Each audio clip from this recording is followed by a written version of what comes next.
everyone, it's Leslie from Rooted in Beauty Photography. I want to welcome you to now my third Instagram live. Thank you for coming. If you're here on a replay, type replay below. I'd love to see who comes and get some interaction going. I'm sorry I'm a little out of breath. Right before this, we had a slight cat emergency downstairs that I needed to clean up. But I'm here, and what we're going to be talking about today is,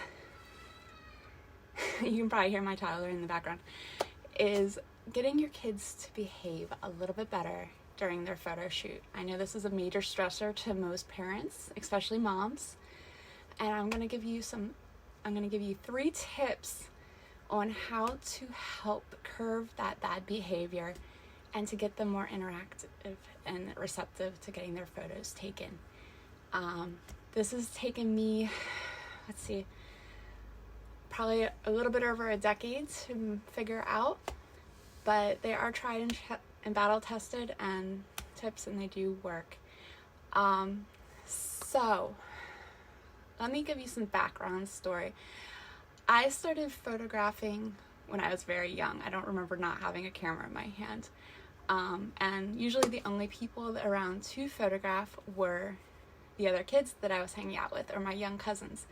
So I have a lot of experience trying to get kids to smile and act nice in photos.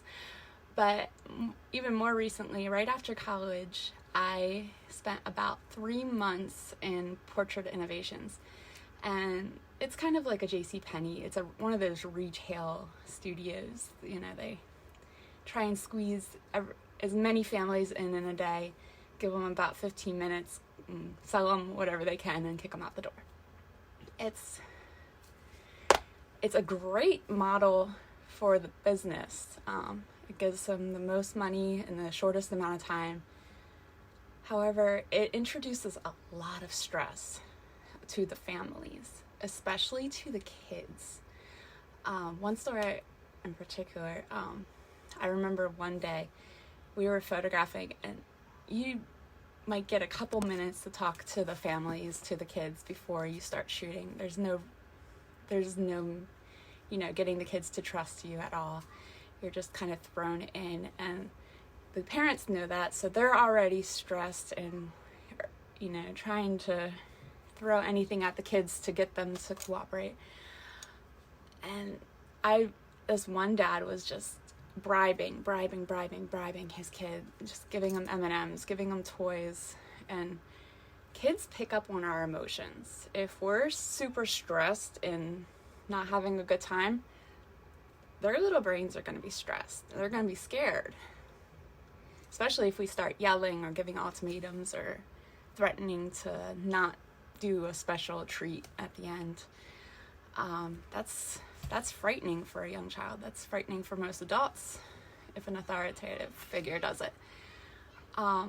So in contrast to seeing just how this shortened period with no planning, nothing, really is so stressful for kids, it really helped me to inform my decision to do a lot of planning on the front end in my own photography.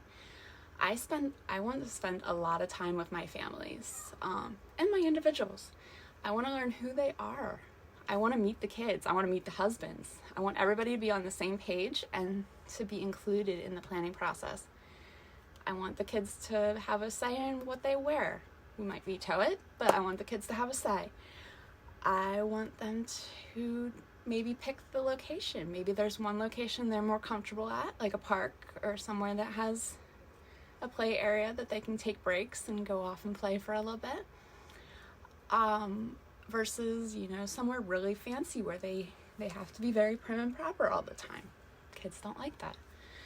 So I do a lot of getting to know them and really getting down to their level to really get them to want to take their photos. And that leads me into my first tip, is to really, and I kind of already alluded to it, is bring them into the process. Make them feel heard and seen and that their opinions on how their photos turn out matter. Because yes, we have a vision in our brains, what we want, but they do too. They might not be able to articulate it. They might truly not care, but just having that power, that ability to say yes or no to when we ask them their opinion, that we ask their opinion. I mean, think about how it makes you feel when someone asks your opinion, your advice, and then they listen. It makes you feel special, and it makes you feel appreciated. And honestly, who doesn't like that? I think giving them an option in it, not just throwing them in cold, is really good. So give them options, include them in the planning, and have them meet the photographer before the session. That's going to warm them up to the whole idea. It's going to make them more invested in it. It's going to make them see how important it is to you.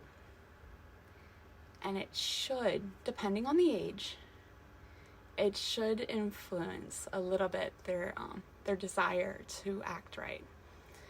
My second tip is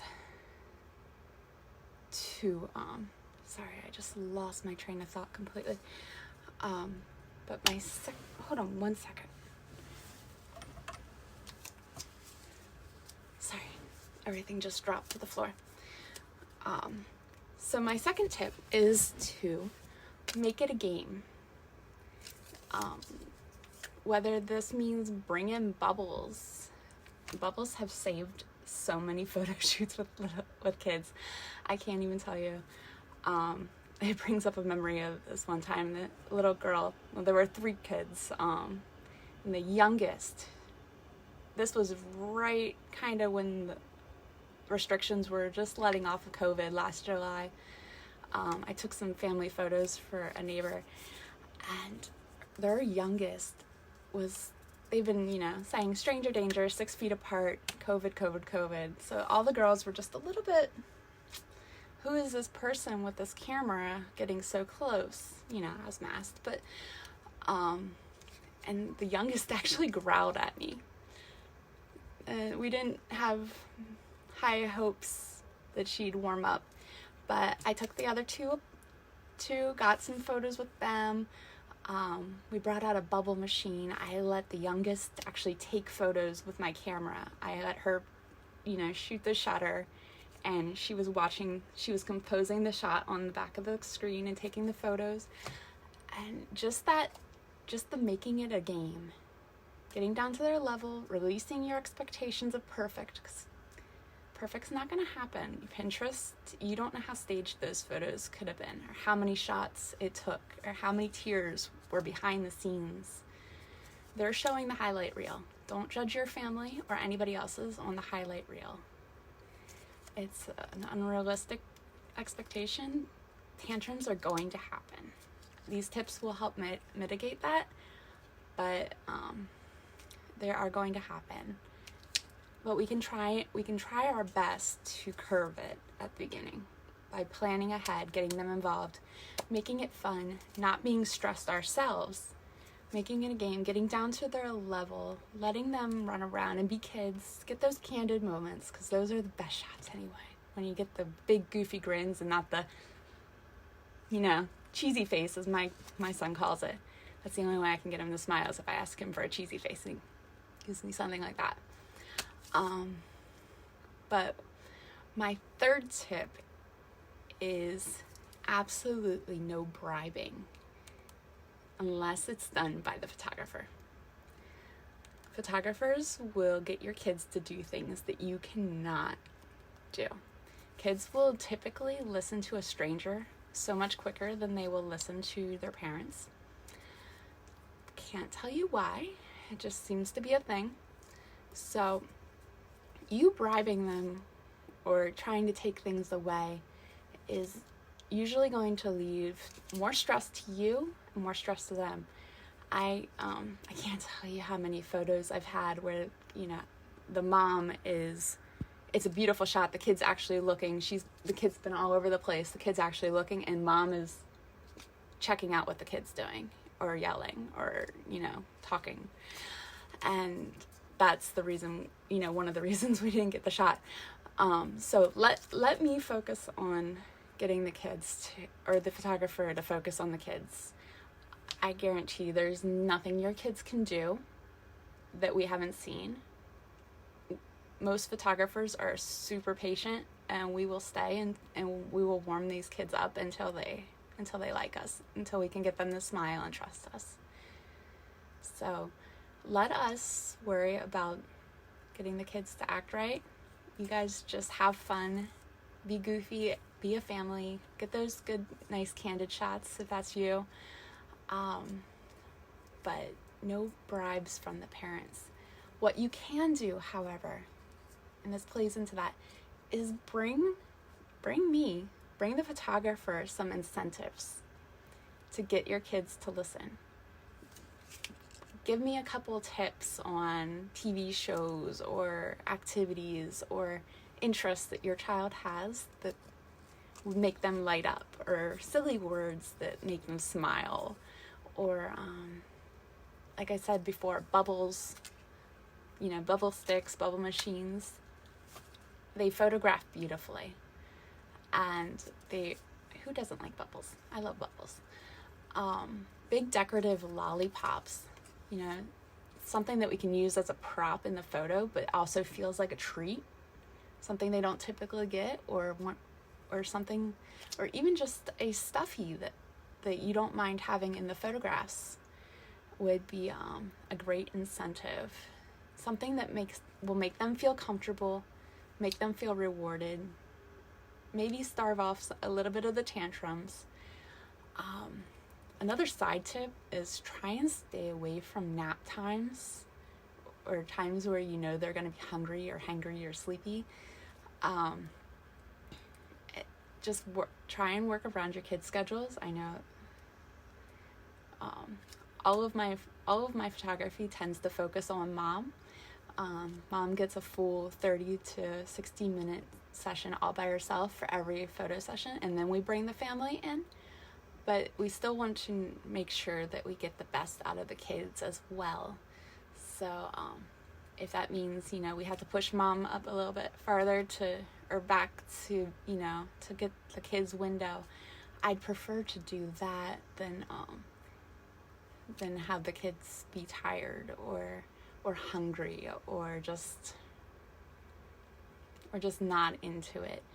But again, my 3 tips are to get the kids involved early, have them meet the photographer, make it a game, get down on their level, give them something to interact with like bubbles, or give them a little toy camera,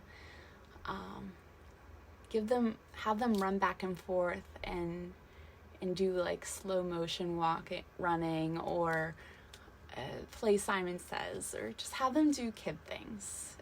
Don't make it stressful for them, and don't get stressed out yourself, because everything will be okay. Most photographers overshoot and will catch the in-between moments that you didn't even know you wanted. And then my 3rd tip is to just bring those incentive things. Bring a cute prop, a baby doll, a stuffy, even bring their favorite candy. I know I said about the M&M dad, but let the photographer do the incentivizing. Parents should never bribe. They should never give ultimatums. And they just need to release the expectations, because your photo shoot will be yours because it's your family. It's never going to be a Pinterest family. It's going to be your family, and it's perfect just the way it is. So that is pretty well the end of my live. I hope you got some fun tips. If you have any comments, please leave them below. If you catch the replay, please hit replay.